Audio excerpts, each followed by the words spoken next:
araw, sa isang maganda at malinis na lugar sa liblib na kabundukan. Payapang namumuhay ang mga tao at iba't ibang nilalang na hindi natin nakikita at inaakalaing namumuhay sa mundong ibabaw. Marahil hindi natin inaakalaing may iba pang nilalang na hindi na dapat nating makita.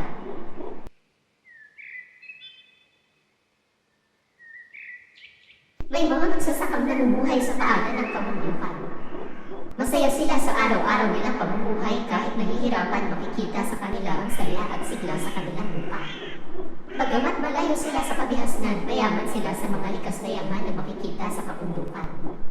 Sariwang frutas, gulay at sariwang hangin na nalalasa. Masaya at tahimik ang buhay nila hanggang dumating ang isang araw. May isang tao ang pumunta sa pinakaliblib na kabundukan malayo sa kanilang lugar.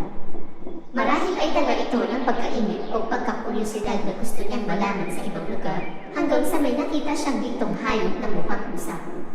Tinititigan niya ito ng mabuti at nilalapitan niya ito ng nilalapitan, ngunit naglalakad ito ng papalayo sa kanya. Sinundan niya ito hanggang sa bigla na lang itong naglaho. Nang hindi na niya ito matagpuan at pasya na siyang bumalik, ngunit sa haba na ng kanyang nilakad ay parang hindi siya nakakaalis sa lugar na kanyang kinalalagyan hanggang sa umabot ng piling. Pagod at gutom ang kanyang naramdaman dahil ang kanyang isip ay nakatuon sa daang kanyang nilalakaran upang siya ay makabalik sa kanilang lugar. Nito nilang naramdaman ang gutom kaya nakaramdam na din siya ng pagod.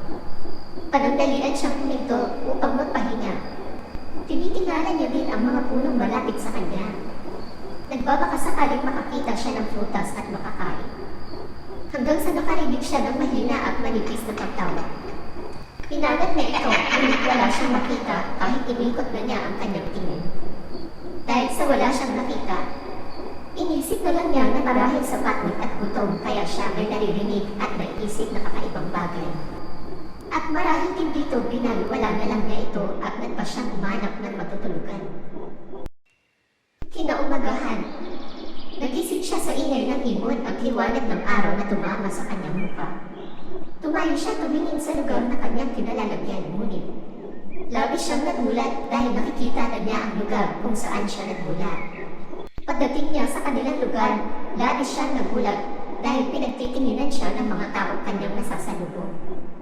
Nang malapit na siya sa kanilang bahay, nakita siya ng kanyang kapatid at nasisisigaw na pagtawag sa kanilang magulang. Paglabas ng kanyang mga magulang, bigla siya nitong niyakap at nagsabi ilang araw na siyang nawawala at hinahanap, ngunit wala man lang tapas kung saan ito siya nagpunta. Ilang linggo ang makalipas. Napapansin niya palagi siyang sinuswerte sa maraming bagay at masagana din ang kanilang mga pananim. Hindi din siya nagkakasakit o nanghihina at ramdam na ramdam niyang malakas ang kanyang pangangatawan, hindi tulad ng dati. Hanggang sa nangyari ang hindi nila inaasahan. Nasira ang kanilang mga pananim. Para itong sinadyang sirain at mamatay ang kanilang mga alagang hayop. Para itong nilapan ng mabangis na hayop, wasak ang tiyan at tanggal ang laman loob. Lubos silang natakot na bahala dahil dito nagpasya silang gumawa ng pain upang makita at malaman ang gumawa nito. Pagsapit ng gabi, nagpain sila ng kanilang mga alagang hayop upang mahuli ang salarin. Sa kalaliman ng gabi, may narinig silang pumaluskos. At laking gulat sa kanilang kasilayan. Isang malaking hayop na parang tao ang kanilang nakita. Sinubukan nila itong lapitan. Kasama nila itong tumingin sa kanila at malakas na umayo. Labis na pagkatakot at taranta ang kanilang naramdaman. Gayunpaman sa dami nila, may mga nagkakasalit ng pagpuntahan at pagtataka.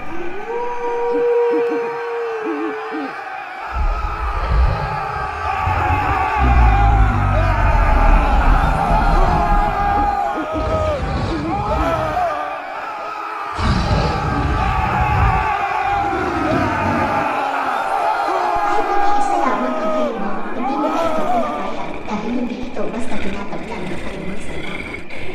Madami na sa kanila ang sugat. At nawawala din sila ng pag-asa hanggang sa biglaang humito ang nilalang at tingin sa malayo na parang may nakikita hindi nakikita ng sinuman.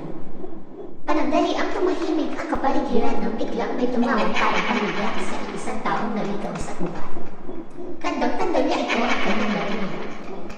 Bigla umangil ang aswang at may lumabas sa kanyang harapan na isang maliit na nilalang na may hawak